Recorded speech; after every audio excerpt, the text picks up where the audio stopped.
Karim était un jeune homme de 30 ans, employé depuis 8 ans dans une grande société de la capitale. D'un teint ébène éclatant, toujours vêtu de chemises simples mais soignées, il était respecté par ses collègues pour sa rigueur et son honnêteté. Contrairement à beaucoup, il n'avait pas de relation haut placée, seulement sa détermination et son travail acharné. Un matin, la direction annonça la visite d'un homme très influent, M. Diarra, un investisseur puissant, craint dans toute la ville pour son caractère autoritaire et ses décisions implacables. Le jour de sa venue, l'entreprise se transforma. Les couloirs furent nettoyés de fond en comble, les employés reçurent l'ordre de sourire et d'applaudir chaque mot du grand homme. Quand il arriva dans sa voiture noire aux vitres teintées, tout le monde se mit debout, presque tremblant devant lui. Durant la réunion, M. Diarra présenta un projet grandiose, transformer une partie de l'entreprise en spéculation immobilière, ce qui signifiait la fermeture de plusieurs départements et le licenciement de centaines de familles. Les cadres, par peur, hochèrent la tête en signe d'approbation. Mais Karim, assis au fond, sentait son cœur battre fort. Sa conscience ne lui permettait pas de rester muet. Quand on lui demanda son avis, il se leva, sa voix tremblante au début mais ferme ensuite. « Monsieur, avec tout le respect que je vous dois, ce projet n'est pas réaliste.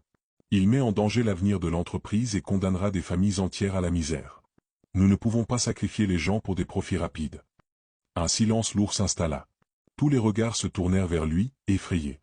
L'homme influ fronça les sourcils, puis esquissa un sourire froid, celui d'un lion qui vient de trouver sa proie. Sans un mot, il se tourna vers le directeur et dit simplement « Je n'ai pas besoin de gens comme lui dans vos rangs. » Quelques heures plus tard, Karim fut convoqué. Le directeur, visiblement gêné, lui tendit une lettre de licenciement, prétextant insubordination.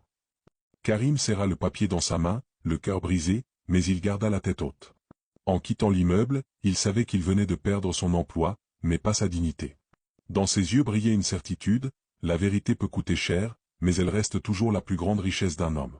Abonne-toi et like si toi aussi tu crois que le courage de dire la vérité vaut plus qu'un salaire. Karim était un jeune homme de 30 ans, employé depuis 8 ans dans une grande société de la capitale. D'un teint ébène éclatant, toujours vêtu de chemises simples mais soignées, il était respecté par ses collègues pour sa rigueur et son honnêteté. Contrairement à beaucoup, il n'avait pas de relation haut placée, seulement sa détermination et son travail acharné.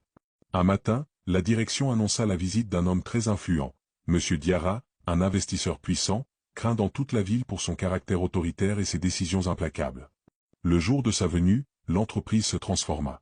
Les couloirs furent nettoyés de fond en comble, les employés reçurent l'ordre de sourire et d'applaudir chaque mot du grand homme.